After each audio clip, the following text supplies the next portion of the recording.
Some children grow up feeling loved. Others grow up feeling chosen. But some children quietly notice something painful. When the family laughs, when decisions are made, when attention is given, they are always the second choice. Over time, that child learns something dangerous. Maybe I'm just not the one people choose. And that belief can follow them for the rest of their life. Some children grow up feeling loved. Others grow up feeling chosen. Chosen to be hugged first. Chosen to be defended. Chosen to be listened to. But some children slowly notice something different. When attention is given, it goes to someone else. When praise is shared, it lands somewhere else. When comfort is needed, they wait. And after a while, a quiet question begins to grow inside them. Why am I never the one people choose? Not loudly, not dramatically, just silently. And that quiet feeling can shape an entire life. Imagine a child sitting at the dinner table. Everyone is talking, laughing, sharing stories about their day. The older sibling is praised for their achievements. The younger one is comforted for their struggles. And this child just sits there. Nothing bad is happening, but nothing is happening for them either. No one asks about their day. No one really notices their silence. So they learn something very early. If no one asks, maybe it's better not to speak. If no one notices, maybe it's better not to need. So they become the quiet one, the easy one, the child who doesn't cause problems. And strangely, everyone seems to like them for it. You're so mature. You're so independent. You never complain. But what no one sees is why. Because somewhere deep inside that child, a belief is forming. If I ask for too much, I might be too much. Here's something many people don't realize. Children don't just need love. They need to feel chosen. Chosen attention. Chosen care. Chosen presence. Not just someone will help if needed, but someone sees me. When a child doesn't feel that, they don't usually rebel. They adapt. They become observers. They watch who gets attention, who gets protected, who gets listened to, and they slowly place themselves lower on the invisible list. Not because anyone said they should, but because that's what the pattern taught them. Years pass. That child grows up. But something strange happens. Even as an adult, they still feel the same quiet pattern. In friendships, they're the one who listens. In relationships, they're the one who gives more. At work, they're the one who works hard but rarely speaks up.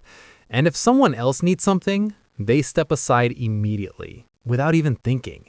Because deep down, the old belief is still whispering, other people matter more. You might see this person and think they're strong, independent, low maintenance, emotionally mature.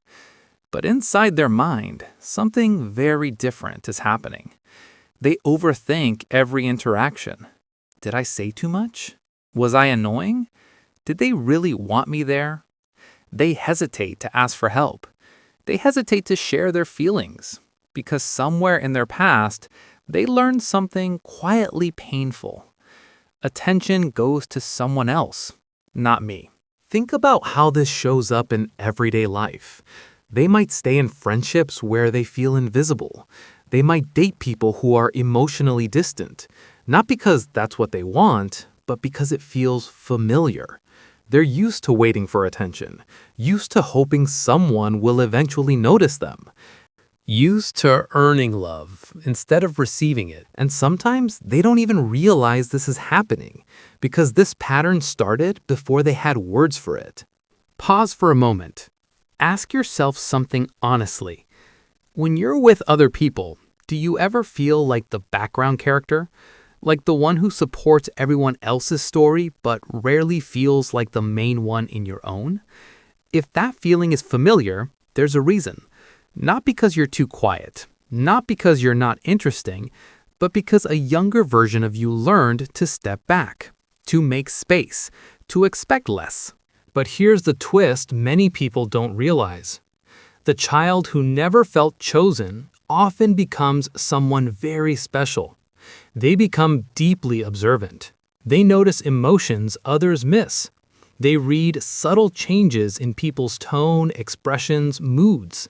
They become incredibly empathetic. Because when you grow up watching the room instead of being the center of it, you learn how people work. You understand pain without it being explained. You understand silence. You understand loneliness. And that sensitivity can become one of your greatest strengths, but only if you stop turning it against yourself. Because the real problem was never that you weren't worth choosing. It was that the people around you didn't know how to show it. Maybe they were distracted. Maybe they were overwhelmed. Maybe they were carrying their own wounds. But a child's mind doesn't understand that. A child only sees patterns, and when that pattern says others first, they believe it must be true, even decades later. But here's something important to remember. You are no longer that child at the table. You are no longer the one waiting to be noticed. You have a voice now. You have choices now. And the most powerful shift you can make is this one simple realization. You don't need to wait to be chosen anymore. You can choose yourself.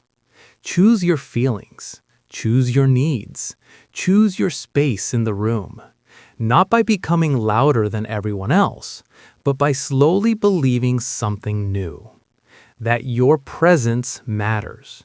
Not because you earned it, not because you stayed quiet, but simply because you exist. And maybe the healing begins with a small moment like this.